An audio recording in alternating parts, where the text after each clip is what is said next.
Assalaamu calaykum. Waxyaabihii la yaabka lahaa ee lagu arkay Albert Einstein waxaa ka mid ahaa in dhammaan dharkiisu ay ahaayeen kuwo isku qaab iyo midab ah. Mar la weydiiyey sababta uu sidan u falay, waxa uu ku jawaabay: "Ma doonayo caqligaygu inuu ku fikiro inuu kala doorto dharka aan xiranayo maalin walba." Maantana waxaan idiin soo gudbinaynaa macluumaad ku saabsan shakhsigaas la yaabka badan. Haddaba ku soo dhowaada muuqaalkeena maanta.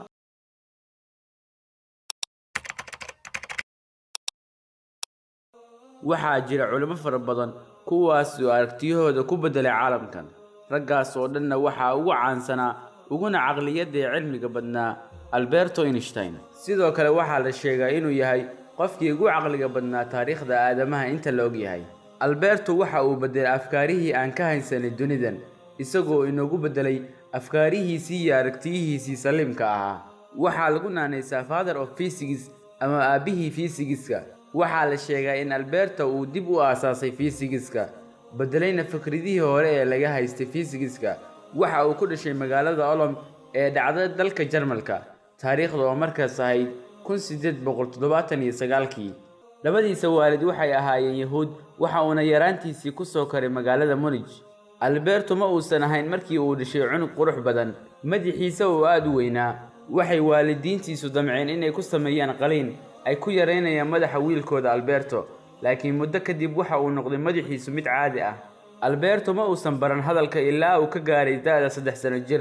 Sidoo kale waxa uu galay iskoolka hoose dhexe ee ay maamulaan Yahuudda ee ku yaala magaalada Munich, maadaama ay diinta waalidiintiisu ay ahayd Yahuud. Intaas kadibna waxa uu cadeeyay Alberto inuu waajib ka saaran yahay inuu xusho dariiqa uu mari lahaa noloshiisa. Kadib waxa uu dhameeyay dugsiga sare, waxa uuna aaday Switzerland, halkaas uu imtixaan aqbalaada u galay macadka Zurich ee ku yaala dalka Switzerland.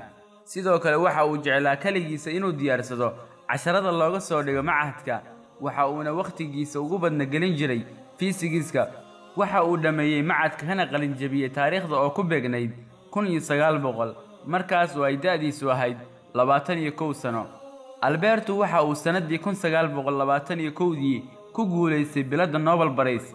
Waxa uuna bilaabay aragtiyo muhiim ah oo uu ku horumarinayo cilmiga fiisigiska. Waxa uu ku kasbaday heerkaas dadaal iyo hardan adag uu la galay noloshiisa. Aqoonyahan walba oo waxbartay waa uu yaqaanaa Alberto, isagoo ku caanbaxay caqliyadiisii aadka u xeel dheerayd. Intaas ayaan ku soo gabagabeynayaa muuqaalkeena maanta. Fadlan haddii aad ku cusub tahay channelkeena, ku soo biir oo subscribe dah si ay ku soo gaaraan muuqaalada cusub.